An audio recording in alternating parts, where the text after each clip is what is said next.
ಧನಸ್ಸು ರಾಶಿ, ಯಾವುದೋ ಹಣ ಅನಿರೀಕ್ಷಿತವಾಗಿ ನಿಮಗೆ ಸಿಕ್ಕಬಹುದು. ನೀವು ಎಷ್ಟೋ ಹಿಂದೆ ಆ ಹಣಕ್ಕೋಸ್ಕರ ಪ್ರಯತ್ನವನ್ನ ಮಾಡಿ ಸಿಕ್ಕುವುದಿಲ್ವೇನೋ ಅನ್ನುವಂತಹ ಭಾವನೆಯಿಂದ ಸುಮ್ಮನಾಗಿದ್ರೆ ಇವತ್ತು ನಿಮಗೆ ಅನಿರೀಕ್ಷಿತವಾಗಿ ಬಹಳ ಅಚ್ಚರಿ ಏನೋ ಅನ್ನುವಂತಹ ರೀತಿಯಲ್ಲಿ ಆ ಹಣ ಸಿಕ್ಕಲಿಕ್ಕೆ ಅವಕಾಶ ಇದೆ. ತಾಯಿಯವರ ಆರೋಗ್ಯದಲ್ಲಿ ಸ್ವಲ್ಪ ಮಟ್ಟಿಗೆ ಚೇತರಿಕೆ ಕಾಣುತ್ತೆ. ವಯಸ್ಸಾದಂತಹ ತಾಯಿ ಅನಾರೋಗ್ಯದಿಂದ ಪೀಡಿತರಾಗಿದ್ದರೆ ಅವರಲ್ಲಿ ಸ್ವಲ್ಪ ಮಟ್ಟಿನ ಚೇತರಿಕೆ ಕಾಣತಕ್ಕಂತಹದ್ದು. ಸಹೋದರ ವರ್ಗದಲ್ಲಿ ಮಾತ್ರ ಭಿನ್ನಾಭಿಪ್ರಾಯ ಮೂಡುತ್ತೆ. ಆಸ್ತಿಯ ವಿಚಾರಕ್ಕೋ ಅಥವಾ ಇನ್ಯಾವುದೋ ಖರ್ಚಿನ ವಿಚಾರಕ್ಕೋ ಒಂದಷ್ಟು ಹೊಂದಾಣಿಕೆಗಳು ಇಲ್ಲದೇ ಇರತಕ್ಕಂತಹ ವಾತಾವರಣ ಅಲ್ಲಿ ಉದ್ಭವವಾಗುತ್ತೆ. ಯಾವುದೇ ರೀತಿಯ ಕುಹಕವಾದಂತಹ ಮಾತುಗಳನ್ನು ಆಡಬೇಡಿ. ಅಂದರೆ ಬೇರೆಯವರನ್ನ ವ್ಯಂಗ್ಯ ಮಾಡ್ತಕ್ಕಂಥದ್ದು, ಅಪಹಾಸ್ಯ ಮಾಡ್ತಕ್ಕಂಥದ್ದು, ಟೀಕೆ ಮಾಡ್ತಕ್ಕಂಥದ್ದು ಬೇಡ. ನಮ್ಮಲ್ಲೂ ಹಲವಾರು ಲೋಪದೋಷಗಳು, ಆ ರೀತಿಯ ನ್ಯೂನ್ಯತೆಗಳು, ದೌರ್ಬಲ್ಯಗಳು ಇವೆ ಅನ್ನುವಂಥದ್ದನ್ನ ನೀವು ತಿಳ್ಕೊಳ್ಬೇಕಾಗತ್ತೆ. ಮಕ್ಕಳಿಂದ ಮೊಮ್ಮಕ್ಕಳಿಂದ ಸಂತೋಷವಾಗ್ತಕ್ಕಂಥದ್ದು, ಅವರ ಒಂದು ಆಟಪಾಠವೋ ಅಥವಾ ಅವರು ಜೀವನದಲ್ಲಿ ಸಾಧನೆ ಮಾಡಿದಂತಹ ವಿಚಾರಗಳು ನಿಮಗೆ ಖುಷಿಯನ್ನು ತಂದು ಕೊಡುತ್ತೆ. ನಿಮ್ಮ ಆಯ್ಕೆ ನಿಮ್ಮದಾಗಿರಲಿ, ಅವಲಂಬನೆಯನ್ನ ಹೆಚ್ಚು ಆಧರಿಸಲಿಕ್ಕೆ ಹೋಗಬೇಡಿ. ಇದು ನಿಮಗೆ ಒಳಿತಲ್ಲ ಅಂತಕ್ಕಂಥದ್ದು. ಗೋ ಸೇವೆಯನ್ನ, ಗೋ ಪೂಜೆಯನ್ನ ವಿಶೇಷವಾಗಿ ಮಾಡಿ ಶುಭವಾಗಿ. ಮಕರ ರಾಶಿ, ಶುಭ ಕಾರ್ಯಗಳಿಗೆ ಹಿತಶತ್ರುಗಳಿಂದಲೇ ವಿಘ್ನ.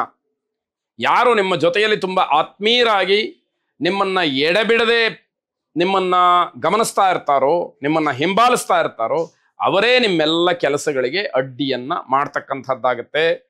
ಸ್ನೇಹಿತರು ನಿಮ್ಮ ತತ್ವ ಸಿದ್ಧಾಂತಗಳನ್ನ ನಿರಾಕರಿಸ್ತಾರೆ.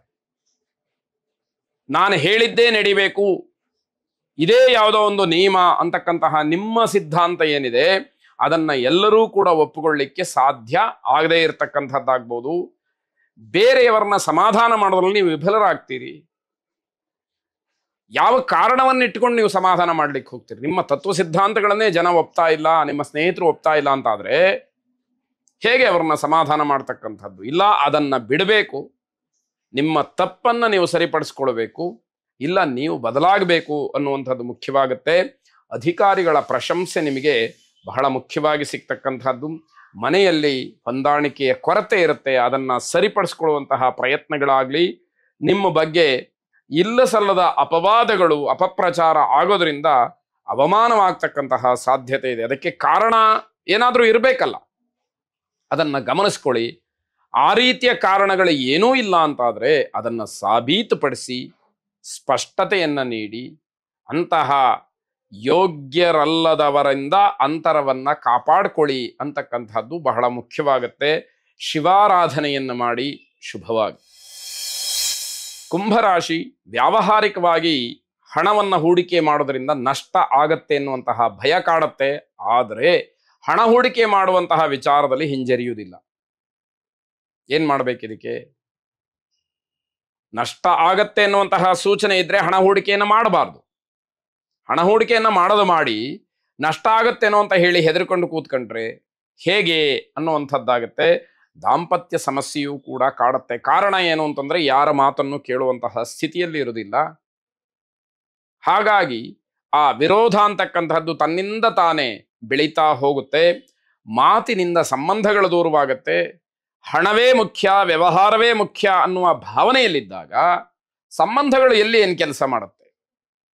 ಅದರ ಬಗ್ಗೆ ಗೌರವವಾಗ್ಲಿ, ನಂಬಿಕೆಯಾಗ್ಲಿ, ವಿಶ್ವಾಸವಾಗ್ಲಿ, ಪ್ರೀತಿಯಾಗ್ಲಿ ಏನೂ ಕೂಡ ಉಳಿಯುವುದಿಲ್ಲ. ಹೀಗಾಗಿ ಅದಕ್ಕೆ ಯಾವ ಬೆಲೆಯೂ ಕೂಡ ಇಲ್ಲದೆ ಇರುವ ಹಾಗೆ ಆಗ್ತಕ್ಕಂತಹದ್ದು. ಸ್ನೇಹಿತರ ಸಲಹೆ ಅಹಿತ ಅಂತ ಹೇಳಿ ಅನ್ಸುತ್ತೆ, ಯಾವುದೂ ಇಷ್ಟ ಆಗೋದಿಲ್ಲ.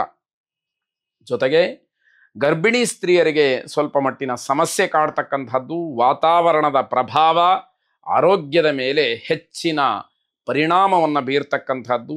ವಿದ್ಯಾರ್ಥಿಗಳು ದೃಢವಾದಂತಹ ನಿರ್ಧಾರಗಳನ್ನು ಮಾಡಿದರೆ ಮಾತ್ರ ನಿಮ್ಮ ವಿದ್ಯಾ ಕ್ಷೇತ್ರದಲ್ಲಿ ಯಶಸ್ಸನ್ನು ಕಾಣಲಿಕ್ಕೆ ಅವಕಾಶಗಳಿದೆ. ಅಲ್ಲಿ ನೀವು ರಾಜಿಯನ್ನು ಮಾಡಿಕೊಂಡ್ರೆ ಯಶಸ್ಸು ಖಂಡಿತವಾಗಿ ನಿಮ್ಮದಾಗಲಿಕ್ಕೆ ಕಷ್ಟವಾಗತ್ತೆ ಎನ್ನುವಂಥದ್ದು. ಮಹಾವಿಷ್ಣುವನ್ನ ವಿಶೇಷವಾಗಿ ಪ್ರಾರ್ಥನೆ ಮಾಡಿ ಶುಭವಾಗಿ. ಕೊನೆಯದಾಗಿ ಮೀನರಾಶಿ, ಉದ್ಯೋಗದಿಂದ ಲಾಭ ಇದೆ. ಪ್ರತಿ ದಿವಸ ಅದೇ ಉದ್ಯೋಗ ಅಲ್ವೇ ಮಾಡೋದು ಅನ್ನುವಂತಹ ತಾರ್ಕಿಕವಾದ ಪ್ರಶ್ನೆ ಅಲ್ಲ. ಈ ದಿವಸ ವಿಶೇಷವಾದಂತಹ ಫಲವನ್ನ, ಬದಲಾವಣೆಯನ್ನ, ಧನಾತ್ಮಕವಾದಂತಹ ವಾತಾವರಣವನ್ನ ಅದೇ ಉದ್ಯೋಗದಿಂದ ಕಾಣಲಿಕ್ಕೆ ಅವಕಾಶ ಇರತಕ್ಕಂತಹದ್ದು. ದೂರದ ಬಂಧುಗಳು ಅಂದ್ರೆ ನೆಂಟರು ಇಷ್ಟರು ಯಾರೋ ದೂರದವರು ನಿಮ್ಮ ಜೊತೆ ಜಗಳ ಮಾಡೋದಕ್ಕೆ ಅವಕಾಶಗಳಾಗಬಹುದು. ವ್ಯಾವಹಾರಿಕವಾಗಿಯೋ ಅಥವಾ ಇನ್ಯಾವುದೋ ಒಂದು ಸಣ್ಣ ಪುಟ್ಟ ವಿಚಾರಕ್ಕೋ ಅಥವಾ ಹಿಂದೆ ಯಾವುದೋ ನಡೆದ ಘಟನೆಗೋ ಆ ವಿಷಯವನ್ನ ಮುನ್ನೆಲೆಗೆ ತಂದುಕೊಂಡು ಜಗಳ ಮಾಡಲಿಕ್ಕೆ ಅವಕಾಶಗಳಾಗತ್ತೆ. ನಿಮ್ಮ ಒತ್ತಡವನ್ನ ಬೇರೆಯವರ ಮೇಲೆ ಹಾಕಬೇಡಿ. ಆ ಒತ್ತಡಕ್ಕೆ ನೀವೇ ಕಾರಣ. ಅದನ್ನ ದೂರ ಮಾಡಿಕೊಳ್ಬೇಕು, ಇಲ್ಲ ಅನುಭವಿಸ್ಬೇಕಷ್ಟೇ ಹೊರತು ಬೇರೆಯವರನ್ನ ಸಿಕ್ಕಿಸ್ತಕ್ಕಂತಹ ಕೆಲಸಗಳು ಬೇಡ ಅಂತ ಅರ್ಥ. ಮನೋರೋಗ ನಿಮ್ಮನ್ನ ಕಾಡುತ್ತೆ. ಮನಸ್ಸಿನಲ್ಲಿ ಇಲ್ಲದೆ ಇರತಕ್ಕಂತಹ ಕೆಲವು ಪ್ರಭಾವಗಳು, ಆ ರೀತಿಯ ವಿಚಾರಗಳು ನಿಮಗೆ ಬರುವಂಥದ್ದು. ಆ ಮನೋರೋಗಕ್ಕೆ ಮದ್ದಿಲ್ಲ ಅಂತ ಹೇಳುವಂಥದ್ದಾಗತ್ತೆ. ವಿಶ್ವಾಸದಿಂದ ಎಲ್ಲ ಕೆಲಸಗಳನ್ನ ಮುನ್ನೆಲೆಗೆ ತೆಗೆದುಕೊಂಡು ಬರಬೇಕು, ಮುಂದಕ್ಕೆ ತಗೊಂಡು ಹೋಗಬೇಕು ಅನ್ನುವಂಥದ್ದು ಮುಖ್ಯವಾಗತ್ತೆ. ಸಿಟ್ಟು, ಕೋಪ ಅಥವಾ ನನ್ನ ಅಧಿಕಾರ, ಹಣ ಇದು ಯಾವುದೂ ಕೂಡ ಎಲ್ಲ ಸಂದರ್ಭದಲ್ಲೂ ಕೆಲಸ ಮಾಡುತ್ತೆ ಅಂತ ಹೇಳಿ ನೀವು ಅಂದುಕೊಂಡಿದ್ರೆ ಅದು ತಪ್ಪಾಗತ್ತೆ ಎನ್ನುವಂತಹ ಭಾವನೆ. ಧಾರ್ಮಿಕ ಕಾರ್ಯಗಳಿಗೆ ಸಹಾಯವನ್ನ, ಸಹಕಾರವನ್ನ ನೀಡ್ತಾ ಹೋದ್ರೆ ಅಥವಾ ಆ ಬಗ್ಗೆ ಚಿಂತನೆಯನ್ನ ನಡೆಸಿದ್ರೆ ನಿಮಗೂ ಕೂಡ ಒಂದಷ್ಟು ಸಮಾಧಾನ ಆಗ್ತಕ್ಕಂಥದ್ದಾಗತ್ತೆ. ವಿಶೇಷವಾಗಿ ಶಕ್ತಿ ದೇವತಾ ಉಪಾಸನೆ, ಅದರಲ್ಲೂ ಪ್ರತ್ಯಂಗಿರಾ ದೇವಿಯ ಪ್ರಾರ್ಥನೆಯನ್ನ ಮಾಡಿ. ಶುಭವಾಗಿ.